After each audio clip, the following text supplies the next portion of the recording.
Good evening, good people. Thank you so much for your patience. We're free to talk about whatever we need to talk about. And thank you so much for being here, for watching now the PM version of the actual news. It is a busy day, not with a lot of like small news stories, but a couple of big stories that I made sure to dive in and really present the factual information to you almost in bullet points form, because when something arrives and it's like a big news and everybody has an opinion, it's always important to come to basics and sort of eliminate this political or diplomatic chatter and to see what is true here. Okay, so of course, I'm talking about the ceasefire deal between Lebanon and Israel. How is it going to affect Gaza? Will it affect Gaza? Was Trump involved or not? So we're going to talk about that. Then also the news that came out just about half hour ago that the president of Mexico wrote a badass letter to Donald Trump replying to his suggestion on tariffs. And so she is the adult in the room. You guys really liked the orange elephant in the room story last night. So she's certainly not one of those. And we're going to dive into it. I have exact letter to read out and nothing to add or nothing to delete there. Then also, this morning, sort of overlooked news by the mainstream media was that Trump pretty much suggested and signed and made the White House sign his version of sort of the ethics agreement. So he calls it memorandum of understanding. So what is there? Well, let's dive into it. We're going to read the announcement and read what the White House signed. And certainly it's not much ethics there, but a lot of, I guess, understanding quietly from the White House. So again, we're going to dive into that. And then some news on NATO and Ukraine, and that NATO is advocating for some changes. So we're going to dive into that. So some things in terms of misinformation I want to combat or speak on first. There is a viral video all across social media, specifically on X, on Twitter, of this Gorka. That's the guy who will be dealing with national security for Trump administration and sort of like overseeing the borders and security and whatnot. And there's an interview that he gave 6 months ago where he called Putin a thug and said that Trump will send so much military support to Ukraine that whatever Ukraine has received until now will be peanuts. Now, he said that 6 months ago. And so every time I saw this video, I would comment, ask him to verify this information today. Then it is news. Otherwise, it was campaigning. So for this reason, again, let's not fall for okie dokes. All right. So, but first things for all the Harrison Walz supporters. Today, they had a call. It was advertised as a call with supporters and donors and those who pretty much volunteered so much and donated for the Harris Walz campaign. This was a pre-recorded session. At this time, I know it for a fact, Kamala Harris was flying, actually leaving literally San Francisco and flying back to Washington, D.C. She has nothing on her agenda tomorrow and certainly not Thursday, Friday. So this was pre-recorded. But again, this was personal, and Tim Walz spoke first. And this is a tiny clip from his speech. The speech was about 5 to 6 minutes or so.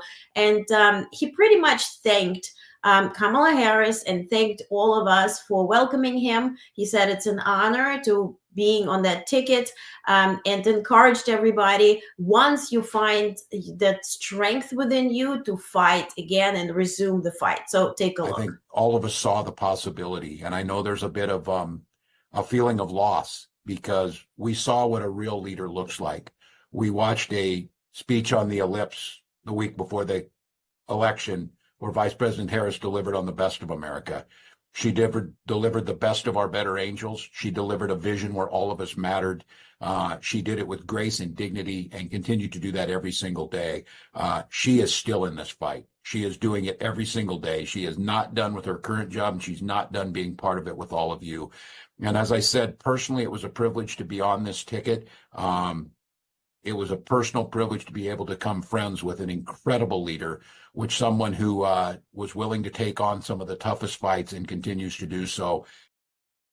And quickly, let's say hi to folks. Hi, Roberta. Hello. Welcome, welcome. Hi, Brandon. Hello. Hi, Terry. I see you guys were conversing here, which I really love seeing. Hey, Lisa. Bonsoir. Okay. Hello. Hey, Bonnie. Hello. Who else is here? Daniel is here. Hi, Daniel. Hello. Yes, Sebastian Gorka is confirmed in his administration. And once I show you the next video, I'm going to Google his exact position. But unfortunately, yes, he is. And that video really pissed me off because it was very old and outdated. So next, Kamala Harris spoke. And this is about 2.5 minutes from her speech. She said she's grateful and the fight never ends. And then she, again, encouraged us to see the strength within us. So let me present the video to you. Here we go. 2 minutes, 41 seconds. Take a look. Spirit in our work was about saying that it is a strength that we each have to lift people up as opposed to beating people down. It is a strength we have that has lasting effect. So all that work that you did that was about engaging with other people, engaging with perfect strangers and in their face seeing a neighbor, that has lasting effect. It reminds people that there are leaders like you who care and will bring us together. And you know, sometimes in the darkest moments, people lose faith in that. Are there people out there that feel that way? And you reminded people that yes, there are. And there are a lot of us. And that strength cannot be taken from us. That is our strength. It cannot be taken from us. So listen, as I said the day after the election, I still strongly believe the light of America's promise will burn bright as long as we never give up and we keep fighting. And the fight that fueled our campaign, a fight for freedom and opportunity, that did not end on November 5th. A fight for the dignity of all people, that did not end on November 5th. A fight for the future, a future in which all people receive the promise of America? No. A fight that is about a fight for the ideals of our nation, the ideals that reflect the promise of America, that fight's not over. So look, we still have a lot to fight for, okay? A future where every American can pursue their dreams, ambitions, and aspirations, where the women of America have the right to make decisions about their own body, not their government telling them what to do. Our fight for the rule of law, for freedom for all, for equal justice, for the sacred principle that everyone, no matter where they start out, has certain fundamental rights and freedoms that must be upheld. That's not over. That fight's still in us and it burns strong. And I know this is an uncertain time. I'm clear-eyed about that. I know you're clear-eyed about it. And it feels heavy. And I just have to remind you, don't you ever let anybody take your power from you. You have the same power that you did before November 5th. And so you see here, she said that we all have the same power as we had on November 5th. As much as I like Vice President Harris, I hope, especially we women, will still have the same power on January 20th. And I doubt that we will. It's just, I'm honest. This is honest news, actual news. So we'll see. Now, I just opened Forbes. So President-elect Trump has named Sebastian Gorka as Senior Director for Counterterrorism. So that is a fact. All right, so next thing, the biggest news was when President Biden scheduled to speak at 2:30 p.m. in the Rose Garden, which turned out to be near 4 p.m. He was awaiting a call from Lebanon, from their government, and also from Netanyahu. And so certainly Netanyahu was delaying the call, hence the speech was delayed. Well, his announcement was explaining how it came about, that there is conflict with Lebanon, between Israel and Lebanon. Again, I want you all to understand that it is not the Gaza conflict. That negotiations, those are pretty much off the table. Turkey is out. Qatar, that wasn't facilitating all of it, is out. So it's not about Gaza. It's not about that from the river to the sea people who are advocating for Gaza. This is Lebanon. So Israel has a northern border with Lebanon. They were at war before there.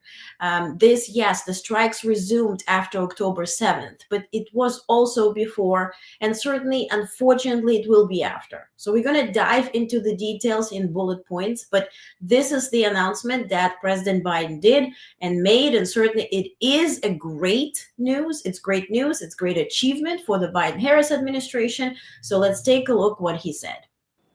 Under the deal reached today, effective at 4 a.m. tomorrow local time, the fighting across the Lebanese-Israeli border will end. Will end. This is designed to be a permanent cessation of hostilities. What is left of Hezbollah and other terrorist organizations will not be allowed, I emphasize, will not be allowed to threaten the security of Israel again. Over the next 60 days, the Lebanese army and state security forces will deploy and take control of their own territory once again. Hezbollah terrorist infrastructure in southern Lebanon will not be allowed to be rebuilt. And over the next 60 days, Israel will gradually withdraw its remaining forces. And civilians on both sides will soon be able to safely return to their communities and begin to rebuild their homes, their schools, their farms, their businesses, and their very lives. We're determined this conflict will not be just another cycle of violence. And so the United States, with the full support of France and our other allies, has pledged to work with Israel and Lebanon to ensure that this arrangement is fully implemented. The noise was the helicopter and the Orsays for the pool that were literally waiting for President to leave White House and go to Nantucket, which he did.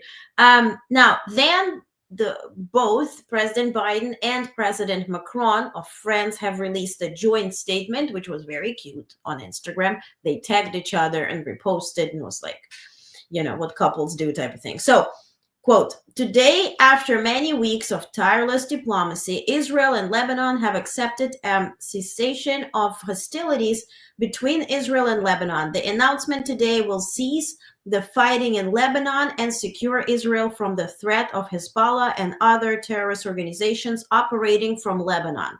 This announcement will create the conditions to restore lasting calm and allow residents in both countries to return safely to their homes on both sides of Blue Line.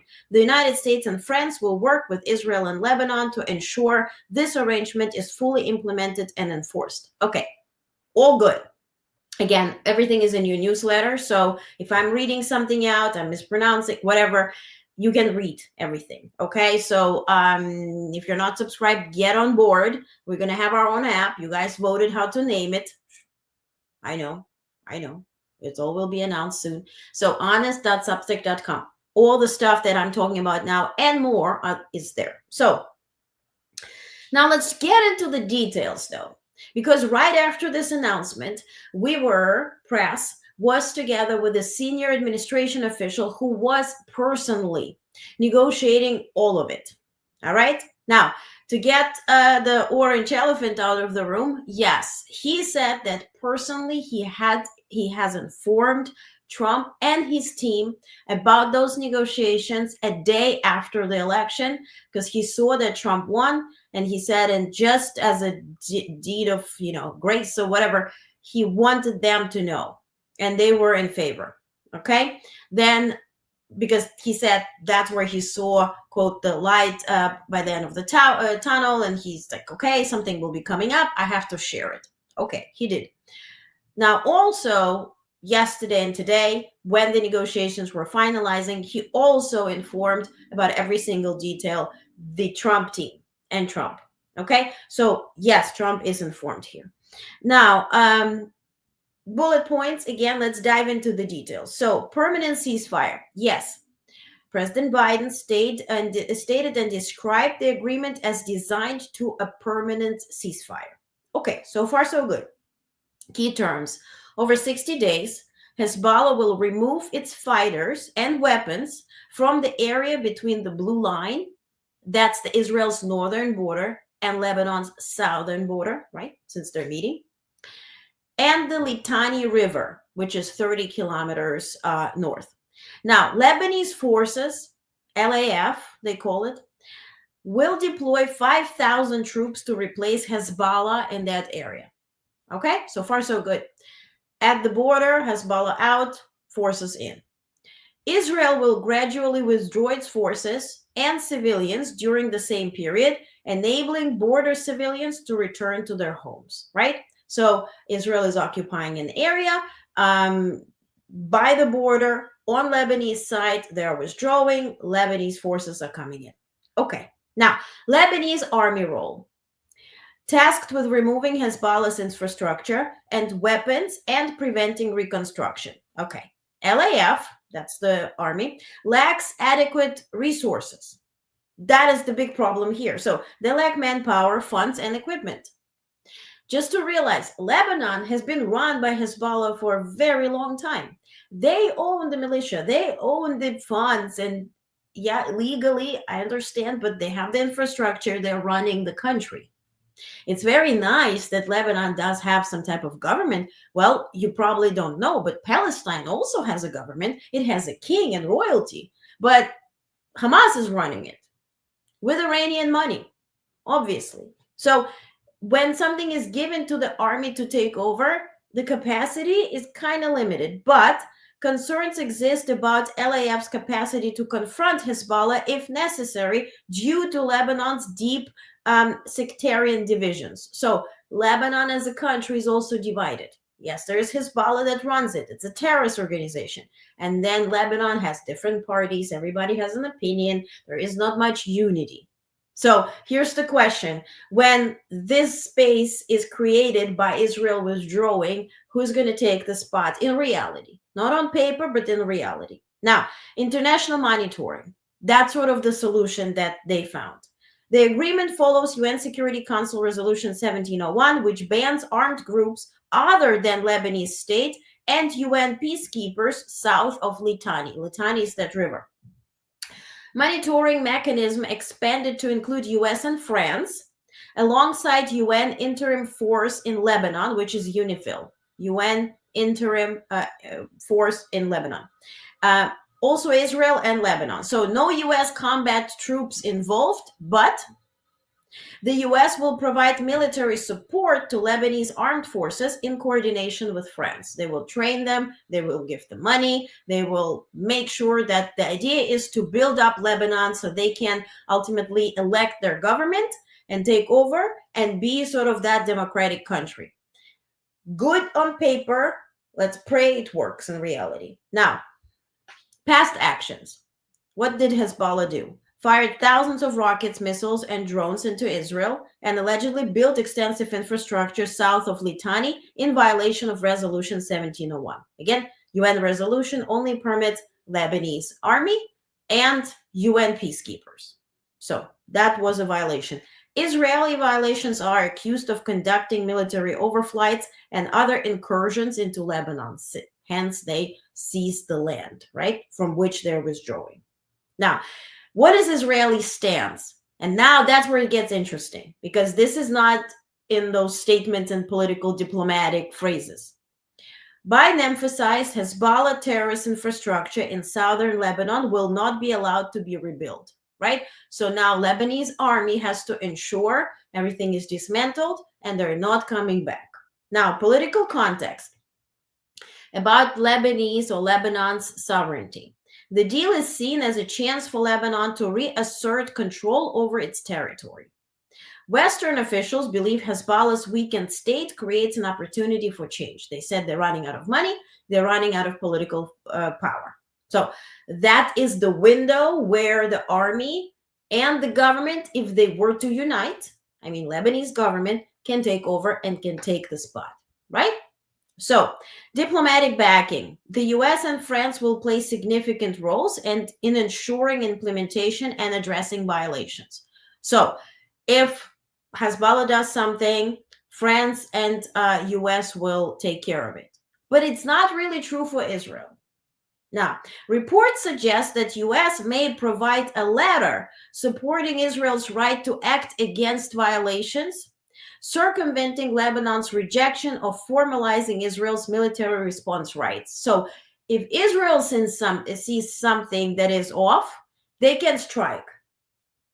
And then Biden also confirmed that, yes, this would be then in Israel's right to strike. So in this case, if Hezbollah does something, Israel can, again, bomb them or, shoot, whatever, conduct any operations. Now, what do we know if it's legitimate threat or not? This is really per Israel to monitor themselves. And now this question was stated 4 times in this briefing. 4 times we didn't really get an answer. It was this blah, blah, blah, letter. We believe, we count, we believe. Okay, so now additional observations, which are 2 very, very important points. In discussions with a senior US official, it was noted that Israel now alleged that they will get stronger missiles as a part of ceasefire agreement. So they were promised by somebody, per Israel, and now I want you to follow my thought. They were promised by somebody to receive intercontinental ballistic missiles or something of that kind, long-range missiles, in return for accepting this ceasefire agreement. Biden administration says they did not promise such thing. Remember Netanyahu meeting with Trump? So, engagement with Hezbollah. When asked whether Hezbollah had directly agreed, right? Which is a legitimate question. Okay, Israel, we understand. Netanyahu, their new defense minister, Israel, his name is Israel, has agreed to it. Fine. Who agreed from Lebanese side?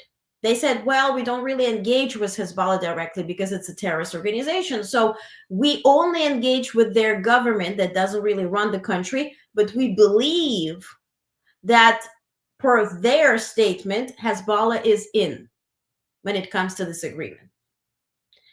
That's a tricky question here. Now, the official further noted that Hezbollah is weakened financially and diplomatically and politically, so they don't have a way out. Okay, let's see it as is. Now, how would that affect Gaza? Per Biden administration, the idea is that Hamas will see that Hezbollah now just agreed to ceasefire. They will not be there to help Hamas. So they will now start agreeing to ceasefire in Gaza. That's a thought. Another idea is that, okay, we freeze the conflict for the next less than 60 days. Trump comes in, gives the stronger missiles to Netanyahu, and Netanyahu it's up to him to decide where he's going to shoot them. He can also use them against Gaza. We cannot neglect that the person to, like this envoy to Israel to deal with the conflict in Gaza is this real estate guy from New York that has been appointed by Trump to solve the issue. So we have to see. I'm just stating the facts. And what I'm doing right now, I'm eliminating this diplomatic, peace and flowers and hugs and lovey-dovey, happy Thanksgiving. Thanksgiving aside, happy Thanksgiving. But those are the facts. And now we have to see. Time will tell. But what I'm pointing out, there are several loopholes for Israel. There are several loopholes for Hezbollah. There are several loopholes for Trump to intervene. So let's see. At this point, kudos to Biden administration. They did it. That's their achievement. And that will go to their accountability and their account. Next, we'll see what comes next. Okay?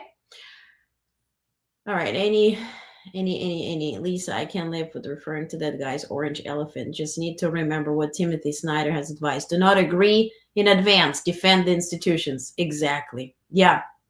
Easily torn.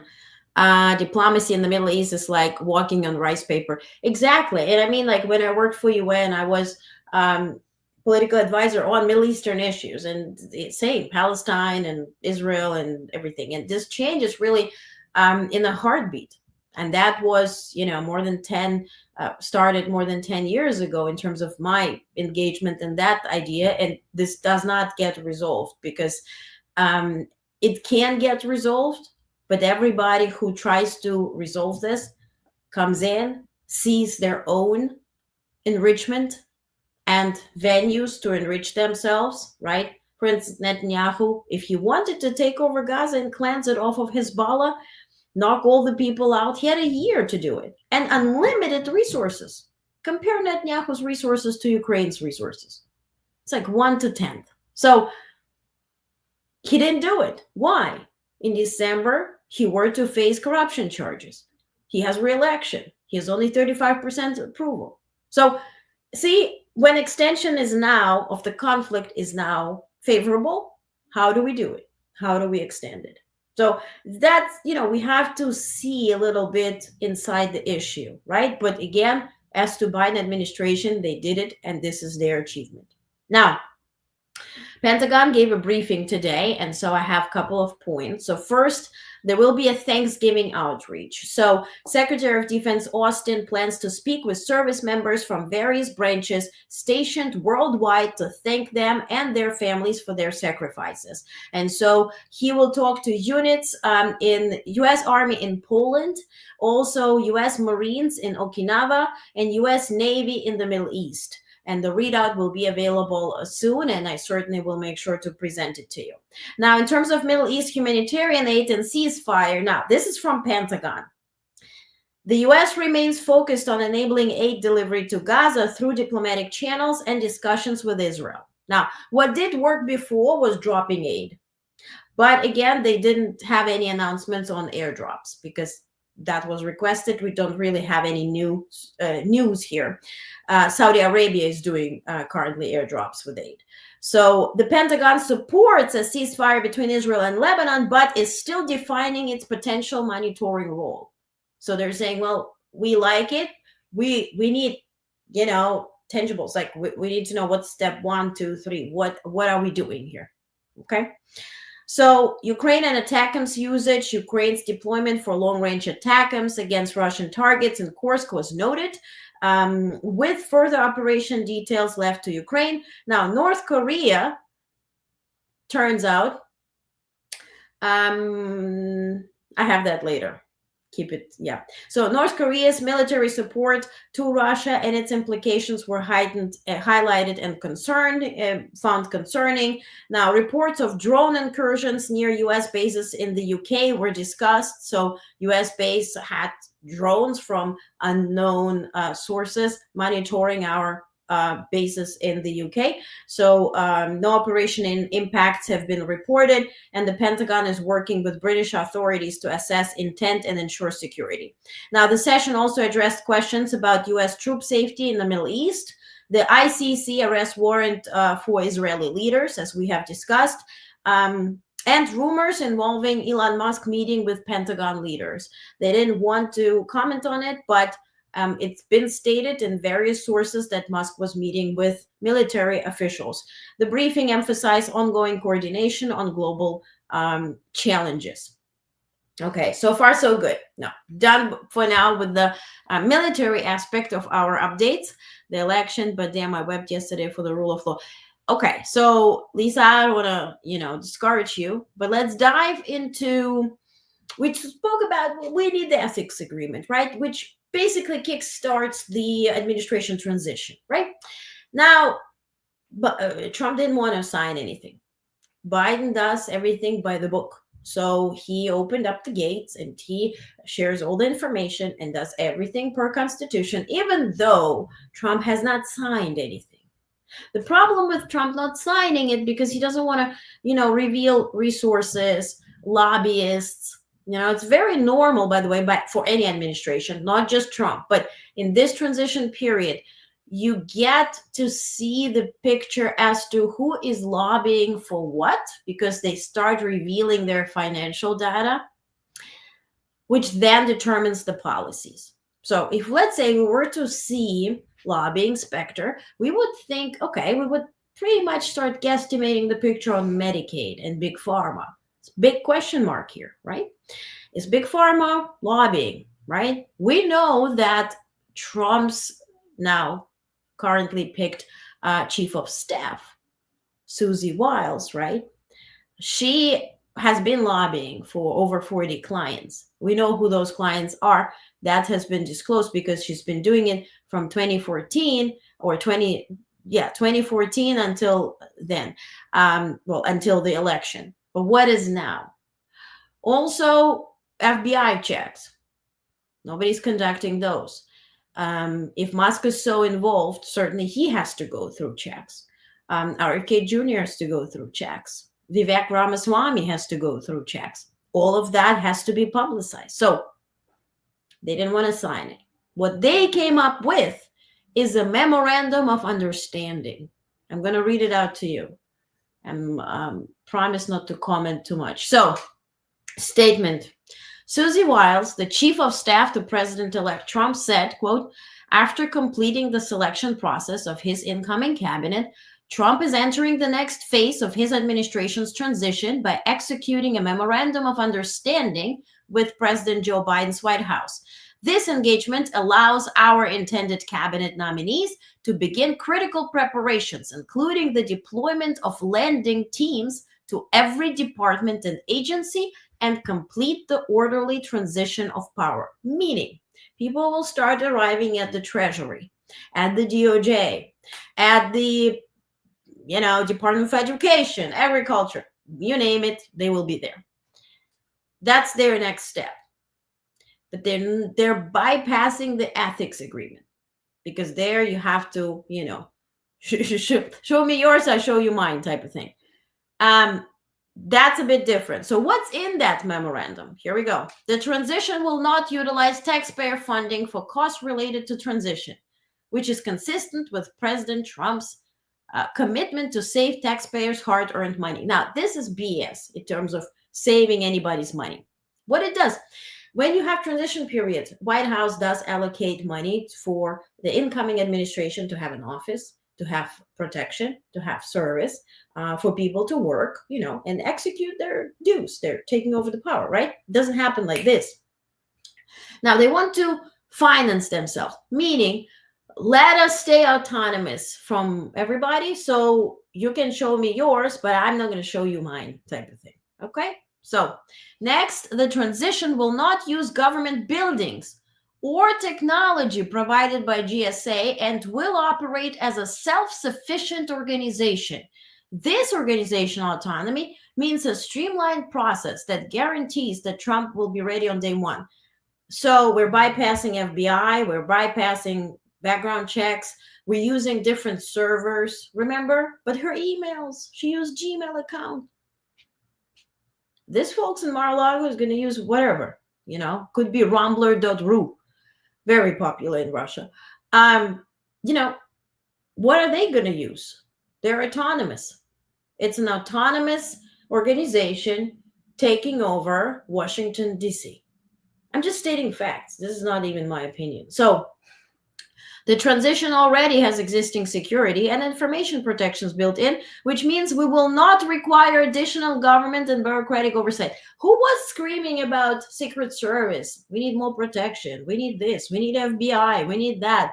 Now suddenly we don't need any of it. We're cool. So don't touch us. We don't reveal anything.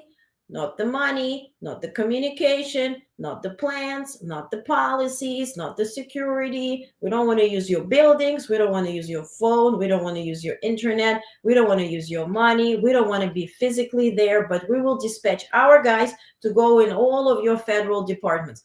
Why? That's the question. Why? First time in the United States in all those years. Next, the transition has an existing ethics plan for those involved. So they wrote their own ethics plan, which will meet the requirements for personnel to seamlessly move into Trump administration. And they will post it on the website. So they wrote their own ethics plan. Kiss the ring, bow down. I don't know what's in it. And they're holding themselves accountable to their own ethics plan. The transition lending teams will quickly integrate directly into federal agencies and departments with access to documents and policy sharing. God help us. Per the agreement, the transition will disclose the lending team members to Biden administration. Well, of course, they need badges to enter the building, so certainly we will know who that is, but I can promise you, those will be no names. So, the agreement dictates that the Trump-Vance transition will utilize private funding. Again, providing cost savings to American taxpayers. Oh, honey, bunny, boo-boo. Who believes this? I will be operating privately in my enterprise. I will be not disclosing anything because I'm going to sponsor myself to help you. It's kind of like if somebody says, I'm going to cut off your arm to help you lose weight. You know, no arm, you're going to be lighter. Isn't that nice? Again, a big stretch, like a split. And consistent with transition policy already in place, the transition will not accept foreign donations. But I can tell you that Elon Musk can accept foreign donations anytime. He's not part of administration. He's headlining something outside the department, and he can accept anything and everything you want legally. So what you think about it? This been now in effect. Okay. Ethics. Okay. I have just passed out. Someone called Terry. I'm sorry, Terry. I'm sorry. Signed by Trump's team is pure BS, but what we the people? Exactly. Can we say something? Hey, Jay, hello. Half of USA voted for this, wanted this, would cheer it on if they were actually paying attention. And believe, Jay, you're so right. I did literally the readout and I put it on TikTok. I'm trying to figure out how can I create video content without being with my face on TikTok, which I don't want. I'm reading out this thing and they're like, yes, Trump saving money. Yes. Okay. Well, I guess that's the way. I may as well have gotten my law license out of a goddamn Cracker Jack box. This is so crazy. Yes, Lisa, it is great. Yeah, I was thinking about you when I was reading it. We would not be giving any computer access if that would be my work. Until FBI background check done, we didn't get access. Yeah, indeed. Indeed, Bonnie. Yeah. Is Elon even legal? Did his green card expire? Probably his citizen. And that's what President Biden could do is just start an investigation into Elon Musk just to see if he's a foreign agent. You don't even need immunity for this. Now it's been stated that Trump wants to, sort of send or extend the vacation, so to speak, for the Senate beyond January 20th. So he will use his speech to announce those changes and then roll over. That's again what I'm hearing from their side. We will see. Now let's talk about the next. Oh yeah, so F around, find out rubric. U.S. farm groups want Trump to spare their workers from deportation. That's very cute. Yeah, U.S. farm groups. Deport everybody, but just not my worker, please, because my worker, I'm losing it. But you want prices to go up? You crazy? So here's a bit of readout and some responses to Trump's announcement yesterday to impose 25% tariff on products from Mexico and from Canada, and additional 10% from China. Now, with Mexico and Canada, we have free trade. With China, we already have tariffs between 25% and 100%. So this would be in addition. Now, U.S. consumers could see higher prices and potential shortages of fresh produce like avocados, strawberries, and other staples, and President-elect Donald Trump's if he follows through on his proposed 25% tariff on imports from Mexico and Canada. Together, these countries supply nearly $86 billion worth of agricultural goods annually to the U.S., according to USDA and customs data. We would see fewer items in general in the produce section, said Lance Youngmayer, president of the Fresh Produce Association of Americas. Restaurants would have to reconfigure their menus, maybe putting in less fruits and vegetables or decreasing portions. McDonald's probably won't have an issue. Mexico, which provides about 2/3 of US vegetable imports, and 90% of avocados would be hit hardest. Alfredo Ramirez, governor of Michoacan, Mexico's top avocado producing state, warned, quote, it would generate an inflationary spiral. Demand would not fall, but what would increase our cost and prices. This would bring us an increase in inflation and direct repercussions for consumers, unquote. Now, the effects wouldn't stop at produce. Imports of Mexican tequila and mezcal, I don't know what that is, mezcal, used in popular cocktails like margaritas, totaled $4.66 billion in 2023, marking a 160% increase since 2019. Tariffs could impact this trade as well, disrupting the U.S. supply of these spirits. Trump has framed the proposal tariffs as a measure to curb illegal drugs and migration, stating, quote, I will sign an executive order on my first day, imposing 25% tariff on all products coming into U.S. from Canada and Mexico, unquote. Beyond produce, now this is interesting, which I totally didn't know. That required some research. So beyond produce, the tariffs could disrupt the flow of livestock. Mexico exports over 1 million cattle annually to the U.S., while Canada sends about 3 million piglets each year to Midwestern farmers for fattening and processing. These disruptions could drive up beef and pork prices. But Bill Bullard, CEO of Ranchers Cattlemen Action Legal Fund, MAGA person, voiced support for the tariffs, saying, we look forward to tariffs. It will help to level the playing field for our domestic producers. Now, however, Peter Tabor, an attorney and former USDA trade official, cautioned that tariffs might damage the U.S. reputation as a reliable trading partner. Over time, steep tariffs could push importers of U.S. goods to look elsewhere to fill the void, he said. With the U.S. projected to run a $42 billion agricultural trade deficit by 2025, Trump's tariff proposal could signal the start of another trade war, potentially using leverage to renegotiate the USMCA, that's the free trade agreement between US, Mexico, and Canada, ahead of its 2026 review. So we saw what Trump, wrote in those tweets and whatever, right, about the tariffs. Now, just now, what I mentioned in the beginning here, Claudia Sheinbaum, the president of Mexico, she wrote a letter to Trump. And here's the official translation, which I was awaiting before I came here. Quote, Dear President-elect Donald Trump, I'm writing to you regarding your statement on Monday, November 25th, concerning migration, fentanyl trafficking, and tariffs. You may not be aware that Mexico has developed a comprehensive policy to assist migrants from different parts of the world who cross our territory en route to southern border of the United States. As a result, and according to data from your country's Customs and Border Protection, CBP, encounters at the Mexico-United States border have decreased by 75% between December 2023 and November 2024. Moreover, half of those who arrive do so through a legally scheduled appointment under the United States CBP One program. That's the app where you can do it.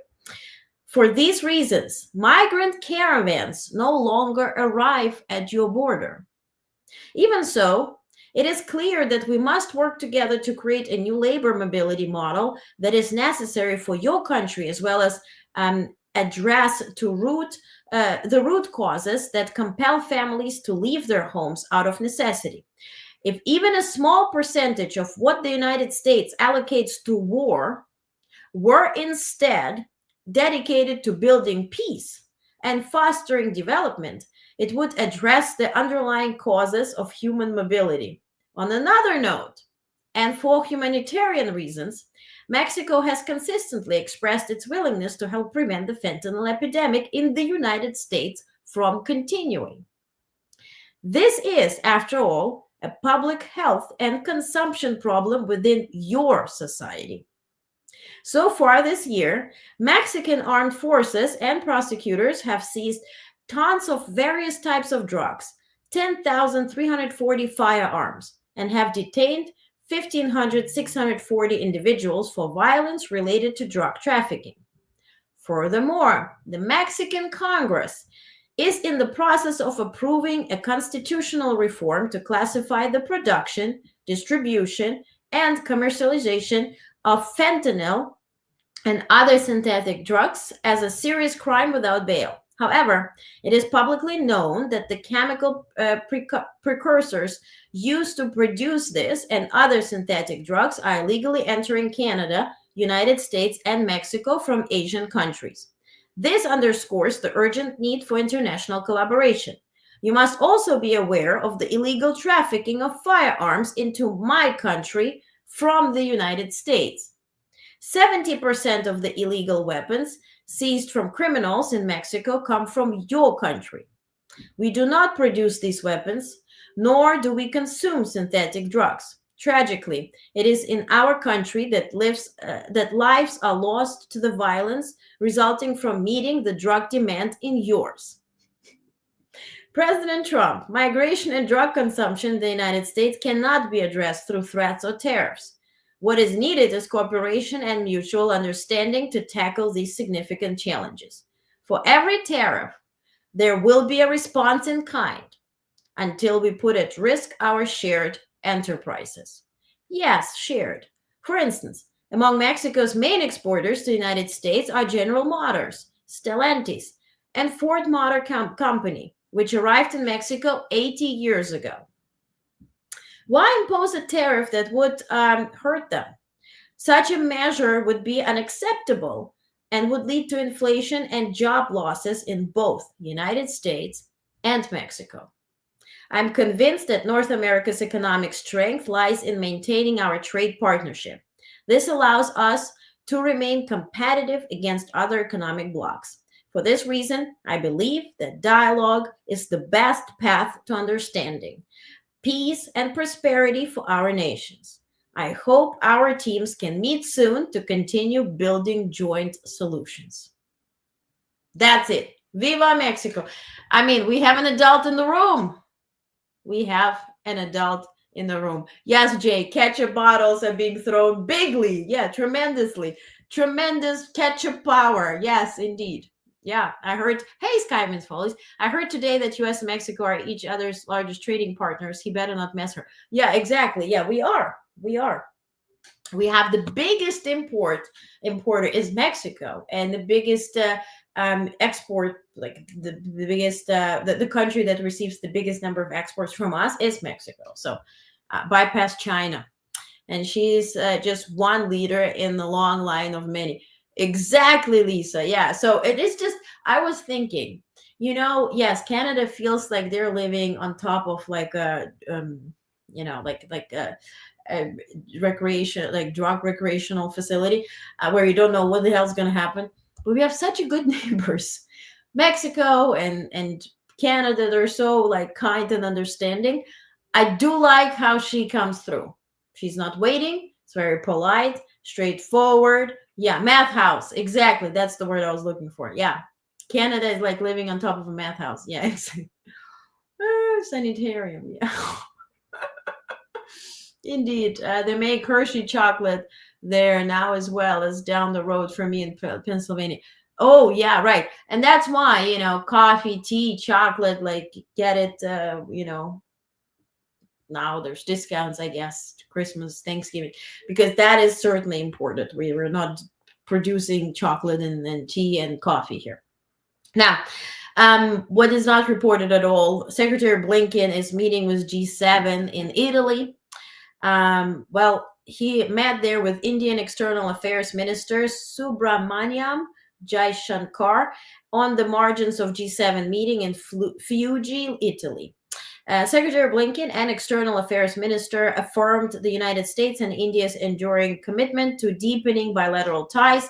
The Secretary underscored the United States' desire to continue coordinating closely with India to address global security challenges. Why is it important? By the way, welcome to over 1,000 people who subscribe from India, also from New Zealand, and Australia, and who wrote me that I cover Indo-Pacific. Thank you so much for reading the newsletter if you're watching this. But why is it needed? India is a big chunk of not just people, but military power. So if things were to hit the fan in the Indo-Pacific, India will be that decisive power. Who will India align with in case, right? With China or the US, with Russia or the US, right? Because India is the eye in BRICS, right? Brazil, Russia, India, Colombia, Saudi Arabia. So that's the eye in BRICS. So we saw Modi meeting with Biden, meeting in Delaware, in Biden's house. That's why there was schmoozy doozy, like building, this coalition together to show Modi that, listen, you might be in the BRICS and that's your economic union, but if we're still together, we're standing with you, you're standing with us. And Modi plays this double game here.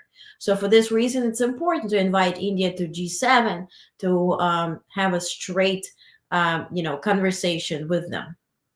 So in terms of Ukraine, NATO now endorses medium-range missile support for Ukraine amid rising North Korea-Russia collaboration.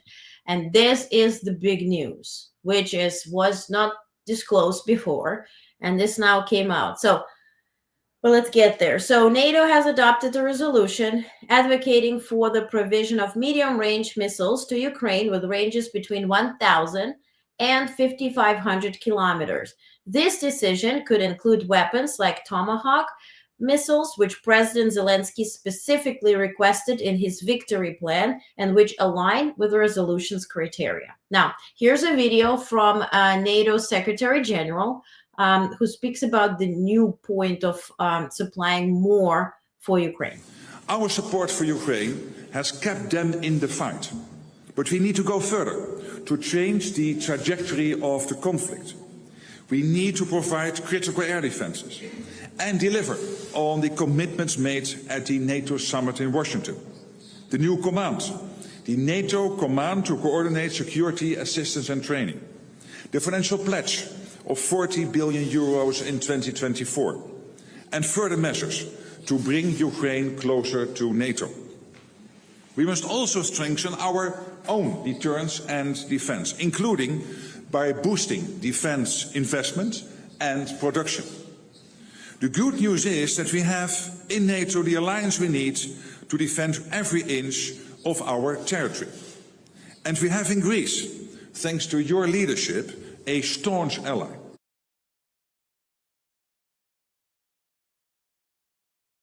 Well, certainly he was in Greece meeting. And by the way, Holodomor, that's the years where Russia caused millions of people to die, like massive death pretty much in Ukraine during Stalin periods, where they starved people to death in Ukraine. It's man-made starvation, which was in the 30s. In Ukraine. This was the anniversary of it was during this weekend or past weekend, and Ukrainians were in Greece and went to lay flowers to the monuments that symbolize this. And there were Greek, like neo-Nazis, I guess they're everywhere now, and they started shooting at Ukrainians and all that kind of stuff, which just reminded me because he said Greece. Anyway, now what's new? Meanwhile, Ukrainian Defense Intelligence reports that North Korea has supplied Russia with KN-2030 and KN-24 missiles, that's mid-range, as well as approximately 100 short-range ballistic missiles. Now, the news here. Additionally, Russia is reportedly expanding a ballistic missile manufacturing plant in North Korea.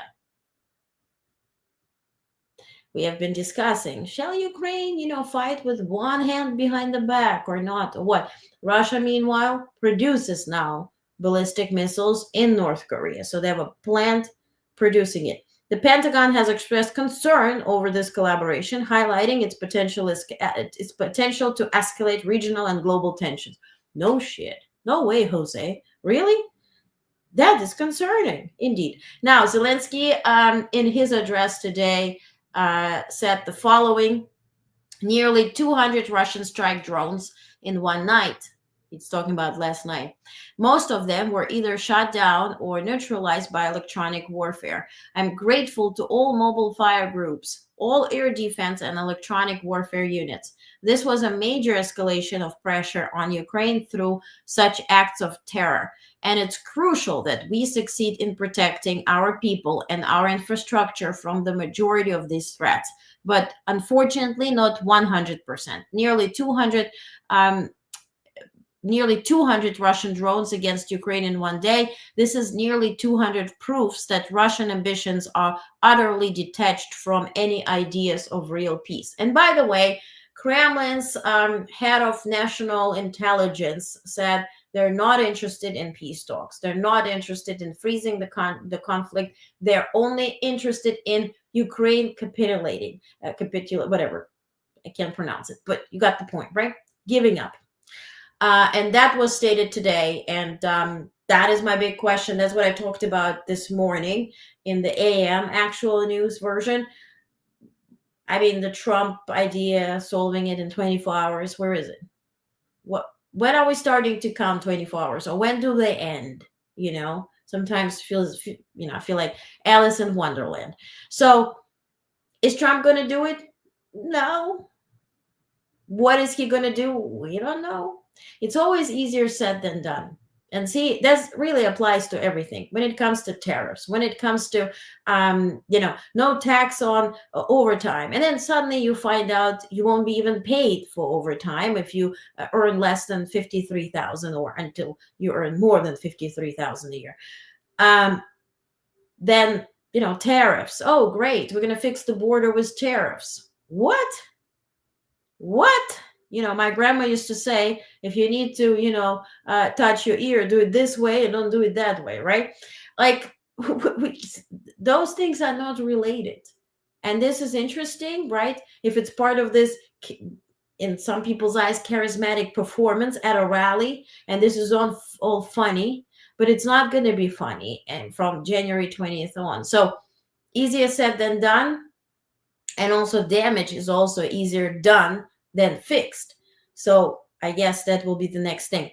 Now for the soul, I want to show you. So, first, I showed you a clip yesterday from Axios CEO. So Axios folks are those who founded Politico. Then they got international investor, the German Murdoch-like guy who ultimately bought them out. That's Politico.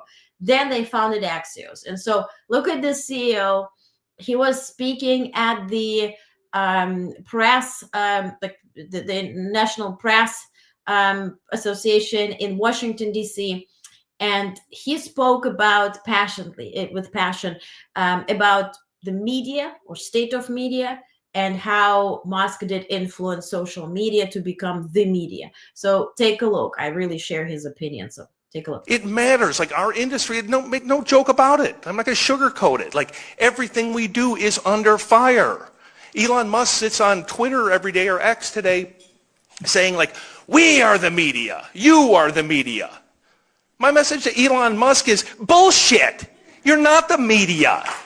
You having a blue check mark, a Twitter handle, and 300 words of cleverness doesn't make you a reporter.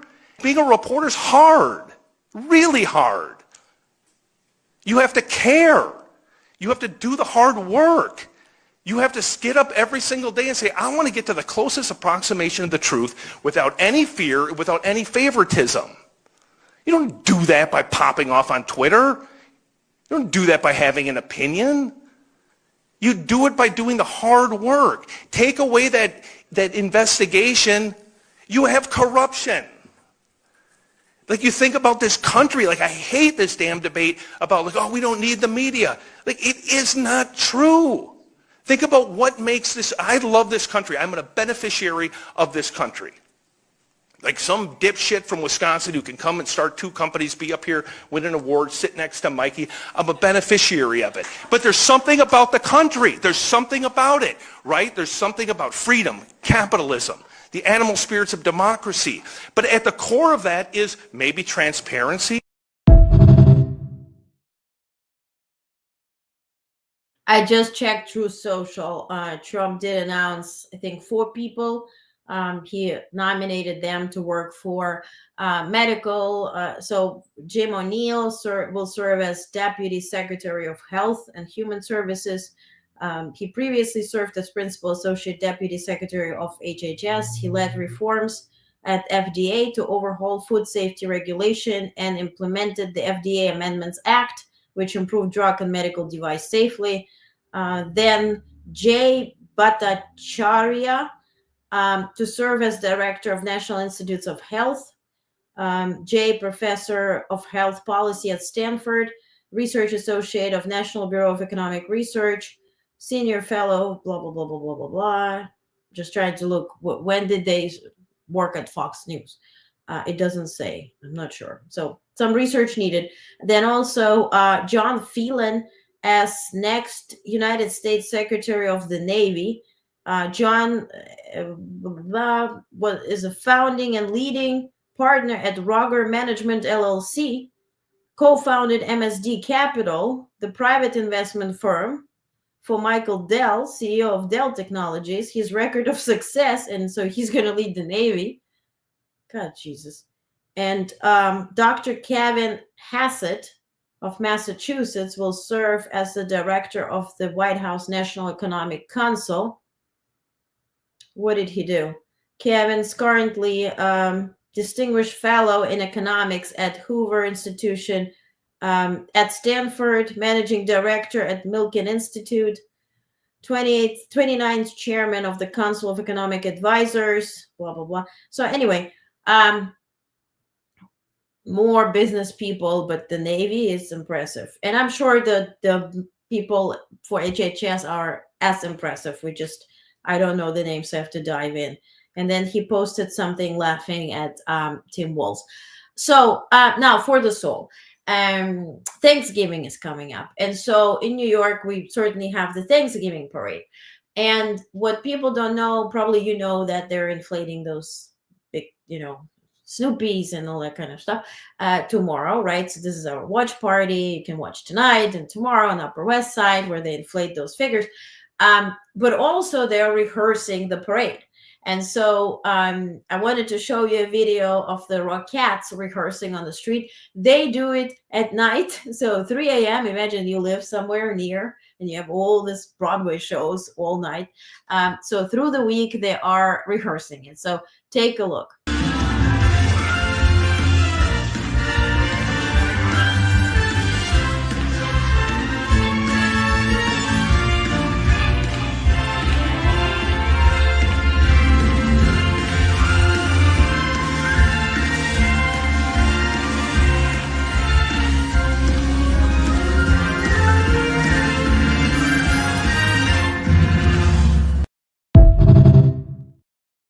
I had an honor at some point to be in their training and overseeing it.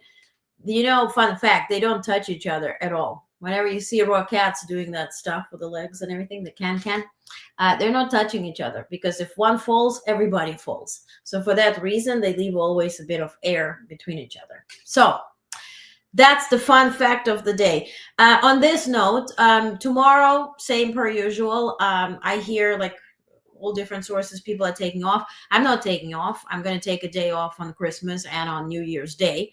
But we're moving on tomorrow morning and evening. On Thursday, we're going to have a morning actual news. Evening, I'm going to set you free, have some Thanksgiving time. And then Friday morning and evening per usual. So Just Thursday night, we'll take off because I assume you're going to spend time with family and have way better things to do than to sit here and watch me. But that's the plan. So tomorrow I'm going to see you in the morning. Dr. Pepper is still better doctor than Dr. Oz. Oh my God, that's the funniest thing. That is the funniest thing. And the saddest thing too. I saw them live once. They were so awesome. Yeah, they are awesome. And this is like they're the strongest like women that I've seen in dance world, because you have to be part of this big picture, but you're like doing literally everything by yourself. You don't have a partner to rely on, even though it looks like they have, tens of partners, but not the fact. Okay, guys, thank you so much. This was wonderful. Lisa, you rock. You rock. Thank you. Thank you. You like morning sessions. People are complaining that morning sessions are too long. They want a quickie in the morning. Listen, I'm serving here. Today was 30 minutes, I guess. Yeah. I'm working tomorrow. See, Bonnie? Yes. Welcome to the club. Thank you. Tell my mom this. I took it. Well, she's not living here, but I took it before. Anyway, thank you. I will let her know. She's probably watching. So, Mom, Blas, great. You're not getting it back. Hey, Callie, thank you. I appreciate you taking your time to deliver the real news. Thank you, Callie, and thank you for listening. And honestly, I have a headache for 3 days in a row because I have to read through this very diplomatic talk on the Biden administration end and very hateful talk on Trump's end, and to see what is real. It's like you take poop and you're like, what's in it? Yes, actual news coming. It's coming. Yeah, you voted for the app to be called that way, so you got it. Thank you. Thank you, guys. I appreciate you. So have a good night. Have a good night. Tune out of the news. I'm watching Hallmark movies. I love it. It has princesses and princes in it. Fine, I'm cool with that. And castles and stuff. So I'm gonna see you tomorrow in the morning. We're gonna have actual news. Tomorrow night as well. Thursday morning, Thursday night, we're off. Friday, we resume. So, Roberta, thank you so much for being here. Thank you, Maurice. Corn kernels. Good night. Indeed. Thank you, Maurice, for being here. Lisa, yes, bye. Good night, everybody. BritBox. Yeah. Oh, that's nice. Yeah. And I have also Turner, the old thing, the Turner collection. Yeah, that's my jam. Okay. Have a good night, everybody. See you tomorrow morning. Thank you for being here.